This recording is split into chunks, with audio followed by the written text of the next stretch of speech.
next days, Juventus, as I already told you last week, will have a new contacts with Manchester United about Jadon Sancho. Despite the links with Fenerbahce, they are not in talks for Sancho. Juventus, yes, and Juventus will speak again with Man United and with the camp of the player in the upcoming days about Jadon Sancho. So, an interesting situation to follow. The situation to follow in the coming hours is the one of Victor Gyokeres. I've been updating you in the last 24 hours on Arsenal reaching an agreement with the player, 5-year contract. Gyokeres wants to go to Arsenal.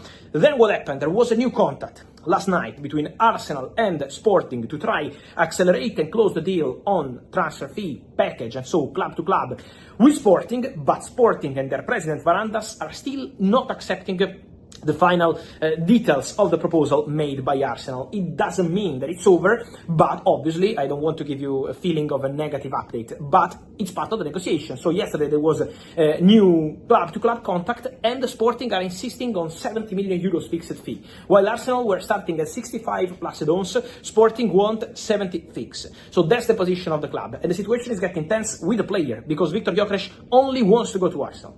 I can guarantee to you that in the recent hours, Gyokeres told the game Sporting and their president that he wants to go to Arsenal. He will not show up for training. He will not play for Sporting anymore. So Gyokeres is going very strong.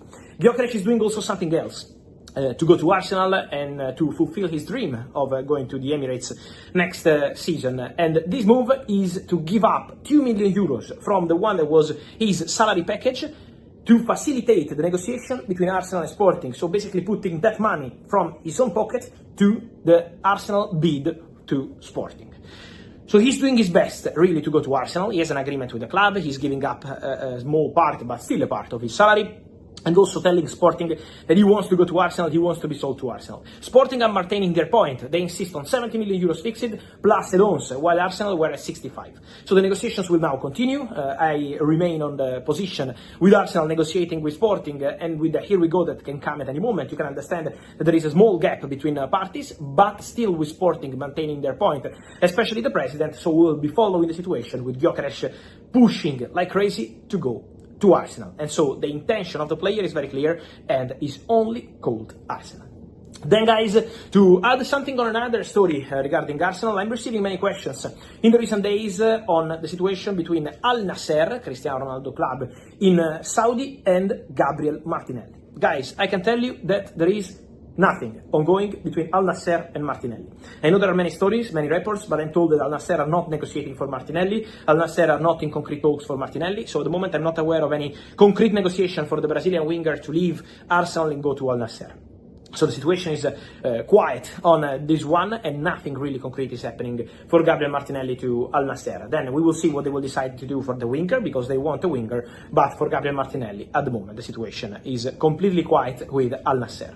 One of the dream targets for Al Nassr this summer, before they changed the management, was also Luis Diaz at Liverpool. Then it's important to mention that at the moment, I'm not aware of any official bid from Al Nassr. Why? Because they changed the management in the recent weeks after Cristiano Ronaldo extended his contract at the club, and so we will see what's going to happen there. But for Luis Diaz, guys, Barcelona feel that the player is keen on the move, that the player is keen on joining Barca after the Nico saga. Barcelona returned on Luis Diaz. I told you exactly the same day after the Nico saga and decision to sign a new contract at the club. So what's important to say right now on Luis Diaz is that Barcelona want to make a new approach to Liverpool in the upcoming days to try and understand if they can open doors to the exit of Luis Diaz. So Barcelona want to try again. Barcelona want to approach again. Barcelona will do their best to get Luis Diaz.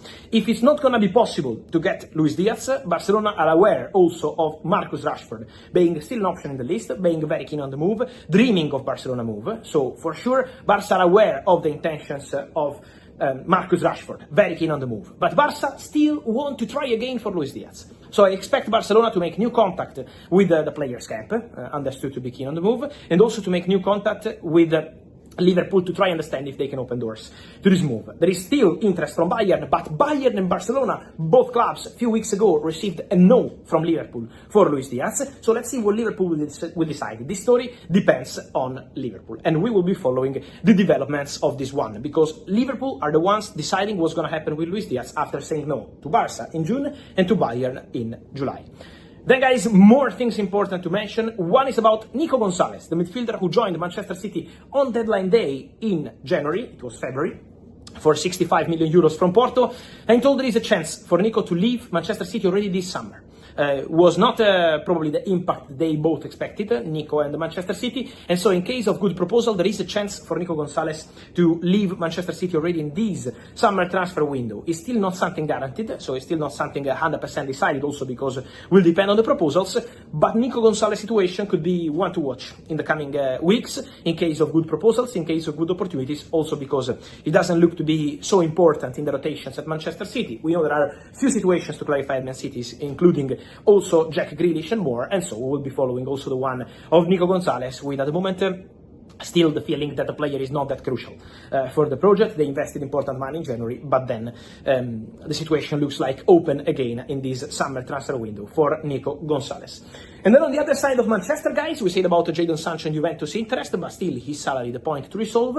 And then on Rasmus Højlund, guys, I want to tell you something, as I'm receiving many questions on reports we had last week on Højlund pushing to leave Man United. Højlund is not pushing to leave Man United.